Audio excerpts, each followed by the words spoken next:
Hey guys, welcome back to Spooky Witches UK. Before I get into today's video, make sure you subscribe so you can keep seeing my face on your screens.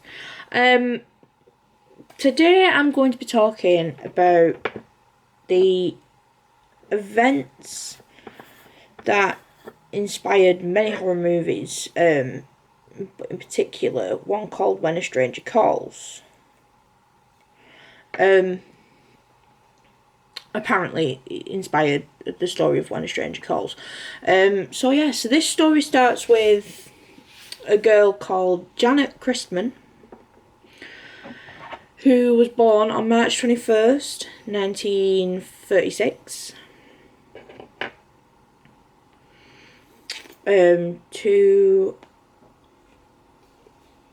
She was the oldest daughter of Charles and Mueller Christman.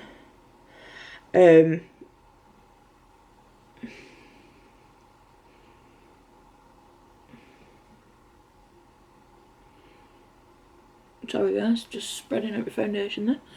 So she was the oldest daughter to Charles and Lula Christman, and she had two younger sisters. So she had Retta Christman Smith, and then there was Cheryl Christman Botoff. I think that's how you say it. They were living in Boonville, Missouri before they moved to Columbia, Missouri. And they were living above a business that the parents owned. So Janett, we'll skip forward a bit. So Janett was 13 years old.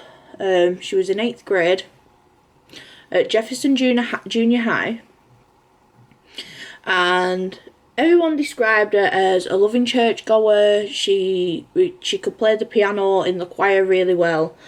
She was also intelligent and very independent for her age.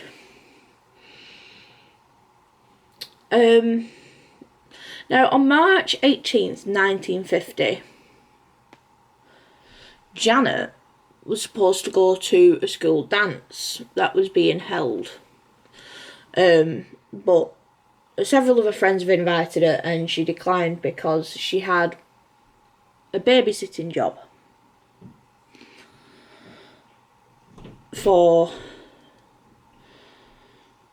she would often babysit for two families, the Romacks and the Muellers. That night, she was looking after the Romacks child. So, at 7:30, Janett had arrived at the home of the Romacks. Now, their house was a little isolated, sitting just on the outskirts of Columbia. Now, at the time, Mrs. Romack was pregnant. She's also called Anne. 1 minute. I thought my son was coming down the stairs. So, Mrs. Romack, also known as Anne, was pregnant with their second child. And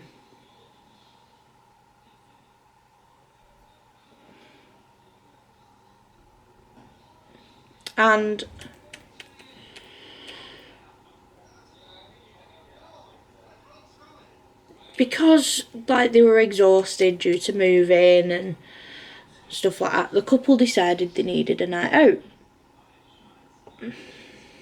So they asked so when the opportunity to play some cards with some friends arose, they took it and asked Janett to babysit. So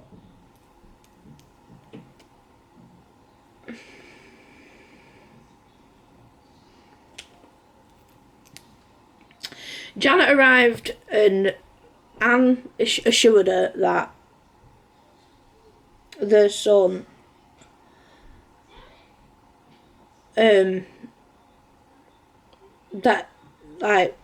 their son, who Janett was babysitting, liked sleeping with the radio on.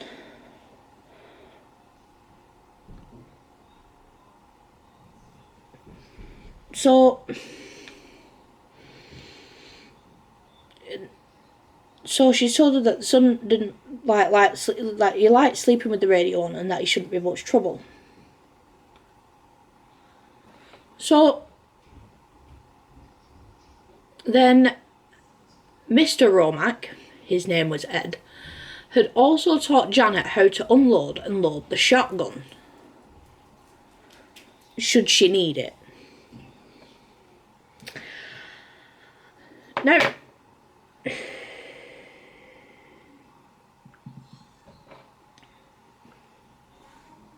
I mean, alright, whatever. Like, you don't teach a 13-year-old how to shoot a shotgun, but anyway, that's a story for a different time.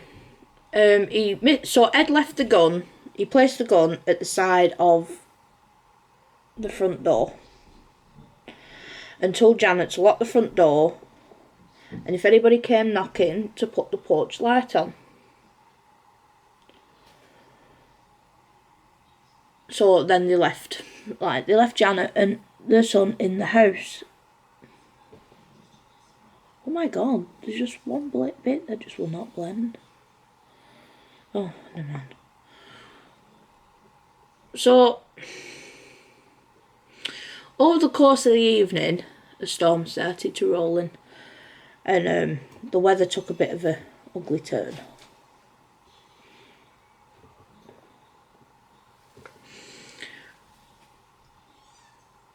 There was no cause for concern, however, until 10:35 p.m, when the police department, the sheriff's department, received a frantic phone call. So,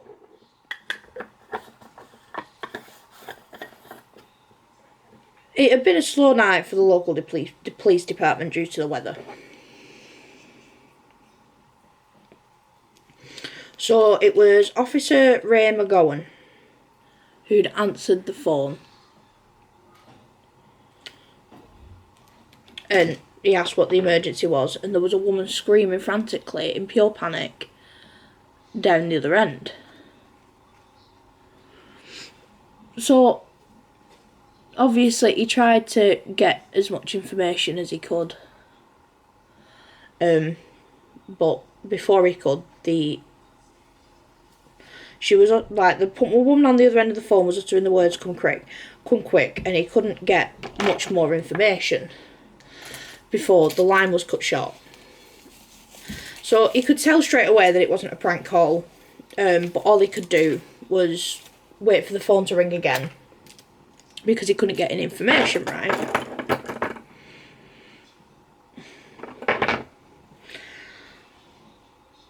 So shortly after this, Mrs. Romack, Anne, had tried to call home to check that everything was alright, but she got no answer, which obviously she wasn't too alarmed about, because they could both be Janett could just be sleeping. So she thought nothing of it, and carried on with her evening. Not shortly after that, or should I say shortly after that, the Romacks headed home at around 1:15. They arrived home at 1:35.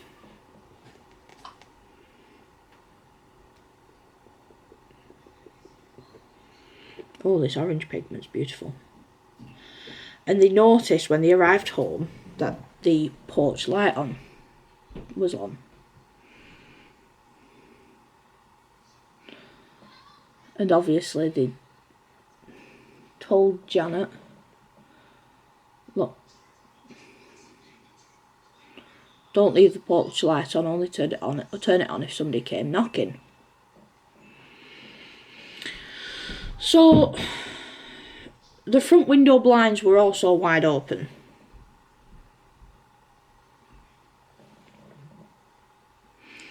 So whilst Mr. Romack was fumbling with his keys, he noticed that the front door was already open. To which obviously he was annoyed at first because Janett had ignored his strict instruction to lock the front door.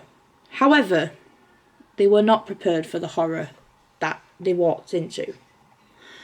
So three days before her birthday, Janett was sadly found dead, sprawled on the floor in a pool of blood that was soaking through the carpet.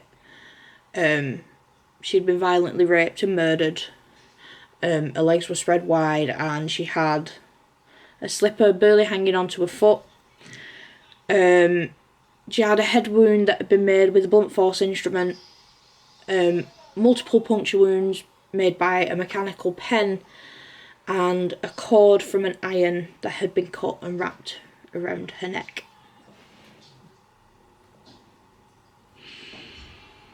So, a few feet away, they saw the phone hanging off the hook, which is why Mrs. Romack couldn't get through. So, Mrs. Romack obviously went into sheer panic. She ran upstairs to check that her son was okay, and thankfully he was unharmed and had slept through everything that had gone on downstairs.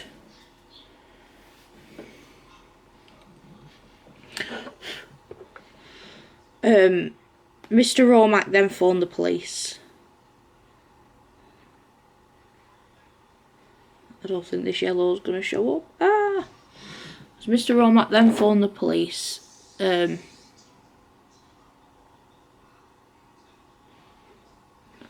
it's not doing, I don't think. Try a different brush. Let's try this brush.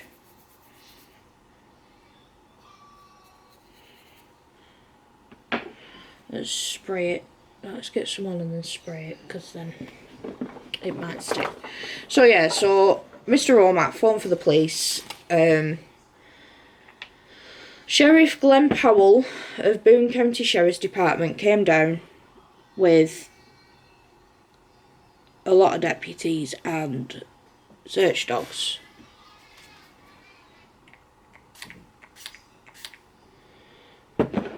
Oh, that's just gone all over my phone. And they turned up with numerous detectives and bloodhounds. However, complications soon arose when Lieutenant Joe Douglas turned up trying to claim jurisdiction. This is just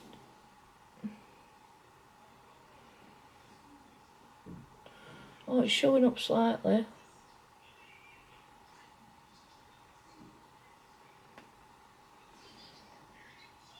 I've got to get the natural light for it because I'm sat in such an awkward spot in the house. So yeah, he showed up trying to claim jurisdiction, and even though the murder had taken place in a different jurisdiction to his, because the Romacks lived so far out of city lines, so this lieutenant didn't have any jurisdiction. Oh, there we go, that's better. I got it working now, guys. Yay! Ignore my mirror. It's the only mirror in the house that I actually own. So I'm paranoid. I don't like mirrors. So, answers started to unravel very quickly. Although there was a lot of disagreements between the two groups as a battle of leadership was going on and neither could cooperate with the other. So, inside the home, one moment, I'm back again. So,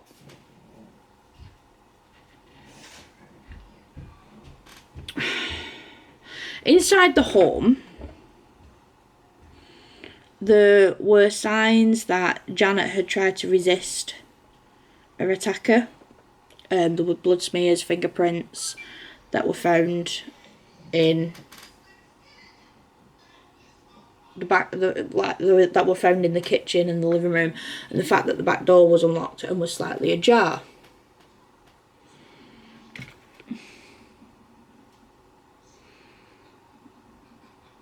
Now,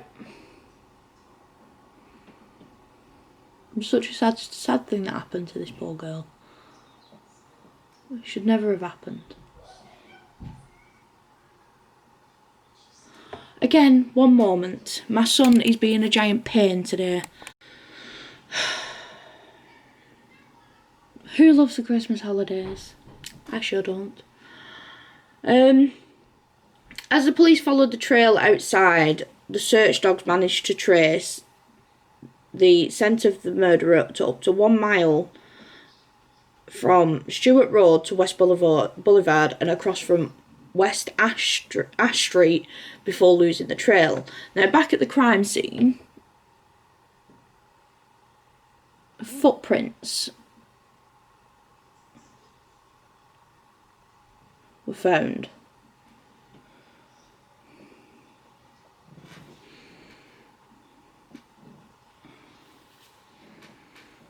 And they were found near the side window of the home.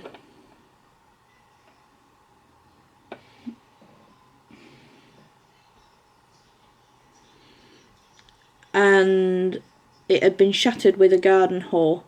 This is where authorities believe the perp gained entry to the home.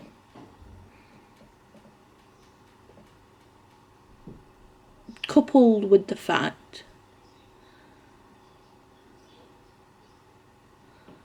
that there was muddy papers on top of a nearby piano.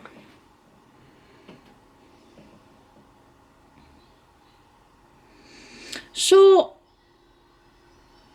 this is where there were disagreements with the opposing authorities. Because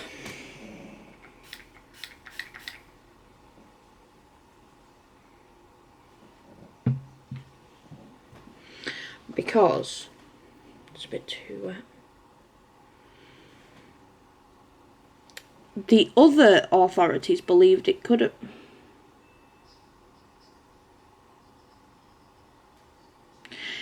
have been somebody Janett knew, because of the fact the porch light was on, the front door was unlocked, and the shotgun was left unfired.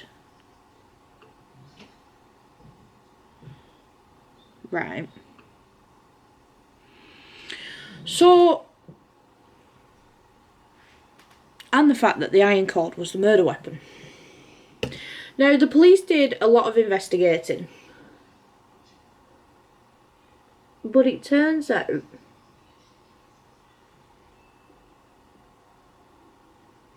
that this would not be the first girl to have been raped in the area. No. 4 years earlier, a 20-year-old girl called Mary Lou Jenkins had died in a similar manner to Janett on February 5th, 1946. Right. Now, this eyeshadow is just not working for me today. So, without skirting around this poor girl's story, it turns out she was murdered by her husband. Who confessed and obviously went to jail.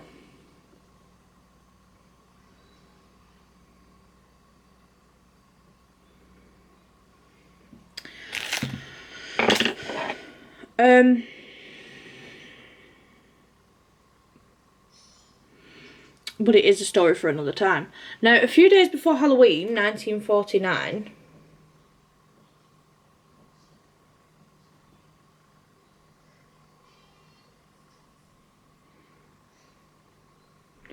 Just fluff this out a little bit. So a few days before Halloween, 1949...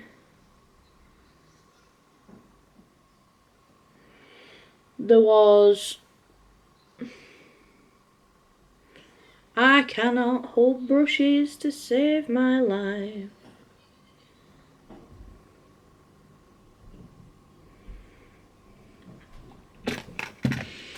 There was a 16-year-old girl. I'm guessing it was 1949. It says the first rape occurred. It was a 16-year-old girl who was babysitting an unidentified male wearing a white hood with the eye holes cut out, broke into the home and raped the young woman. Now, I'm just going to go do my eyeliner off camera, because eyeliner and lashes off camera, because I can't do them on camera, and then I will be back. That took way longer than I thought it would. So yeah, on November 29th, 1949, an 18-year-old college student named Sally Johnson became the next victim. She lived 1 block away from the first rape, like where the first rape happened. And she was falling asleep on the sofa watching TV when an unidentified male in a white hood with eye holes cut out broke in and tried to violate her. She managed to fight him off, thankfully, so she was left unharmed, and the attacker ran away panicked into the night. The very next day, a student had enrolled at the University of Missouri and was on a date with a boyfriend when they were in the car on what is known as Lover's Lane, when a man wearing a white hood with eye holes cut out held them at gunpoint, made them walk a little distance from the car, robbed and bound the boyfriend, made the girlfriend carry on walking. When they were a considerable distance away, he raped her and then ran off. Days later, on December 4th, 1949, a young man named Jake Bradford was brought in for questioning. After a week in jail and intense questioning, he finally confessed the assault of the 16-year-old girl and the attempted assault of Sally Johnson. She was brought in to identify the man, but obviously she couldn't give an adequate answer. Anyway, back to Janett Christman. So, as the police continued with their investigations, they only ended up turning up one prime suspect, and that was Robert Mueller. Oh yeah, the dad from the other family she used to babysit. And the circumstantial evidence against him began piling up, and now Robert and Ed Romack had been friends since high school. Because remember, Janett babysat for both families. According to Ed, Robert had a lustful eye for virgin women and spoke about having a desire to defile someone young. He knew Janett, and Ed recalls him making several lewd comments about her developing hips and breasts. Mueller's lewd behaviour also spread over to Ed's wife, Mrs. Romack, Anne, who in turn felt uncomfortable around him because of his uninvited sexual advances. Now, much to her dismay, one day before Janett's murder, Robert had been round helping Anne hem a dress when he tried groping her breasts. So, the day before Janett's murder, Robert had been round helping Anne hem a dress when he tried groping her breasts. In her words, she said he was a man who used his hands, not his words. And the oddities didn't end there either. No. The morning of Janett's death, Robert had contacted Janett to ask if she would babysit for him that evening, to which obviously she declined because she already had pre-arrangements with Ed and Anne Romack. Mueller then attended the gathering that the Romacks were at and their mutual friends, but hours into the party excused himself, saying that he had to meet with the family doctor. He disappeared for 2 hours before turning back up at the party. So obviously the police questioned the doctor and found out the doctor had never been to the Muellers that night. No. Now Robert called Ed the morning after. This is where it starts to get really weird, guys. So Robert called Ed the morning after and asked if he needed help cleaning up the blood. Although Robert shouldn't have known because it hadn't been printed in the local paper yet about Janett's death. Also, Ed claimed to have been speaking to Robert, and Robert then began explaining how he think the crime went down, claiming that breaking a window would be too loud, and a knock on the door saying that Ed had sent them for poker chips would have been easier. Now, with all this evidence piling up against Robert, in May of 1950, the police went to Robert's home, and instead of going through the proper procedures of arresting him and questioning him, they took him to a farmhouse outside of the city, put him under hard interrogation, and they eventually did a polygraph test, and it turned out Robert passed. Yeah, the shady AF motherfucker passed, you guys. How? I don't know. Don't mind me in my dressing gown, by the way. It's bloody freezing. However, with the unfortunate results of the polygraph test, a judge decided to get a grand jury to investigate Robert Mueller's case further. Because of legal issues, Robert was never charged because of the level of incompetence showed by the police force. This caused Mueller never to be apprehended. However, he did file a lawsuit against the police department and lost the case. After this, he relocated his family to Tucson, Arizona, and in 2006 he passed away at 83 years old.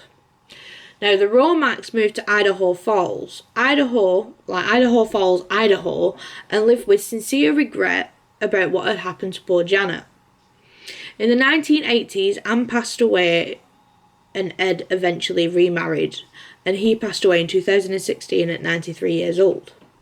Now, the Christman family remained in Colombia and running the family business until Charles Christman, the dad, died in 1976 at 60 years old. Lula, the mum, then moved to Kansas City, where she passed away in 2009. Her middle daughter, Retta, married a lovely man and started a family of their own, and the youngest, Cheryl, who was only a newborn at the time that her sister died, moved to Florida. It's been 68 years since the death of Janett Christman, and she would have been 82 years old in March of 2016. The Christmans and the Romacks believe that Robert Mueller was responsible, but were left unsatisfied due to the fact that there was no justice ever for Janett. They couldn't get closure, and this murder still remains unsolved. He did it. I'm telling you, he did it. But there you have it, guys. This story has inspired a few horror films, as I mentioned at the beginning, but it is an unfortunate tale of a poor young girl who never should have died in that manner. But yeah, so let me know what you think. Do you think Robert did it? I think Robert did it. Shady AF, that man. Shady AF. But yeah, so my next video will be up on Christmas Eve. Yay! As it will be a Christmas special. However, I won't be uploading on Christmas Day and I won't be uploading on Boxing Day due to spending time with family. I will, however, be back the following Tuesday. But until then, I hope you guys have a wonderful day. I hope you all have had such a great run up to Christmas, and I love you all, and as always, stay spooky witches. Bye.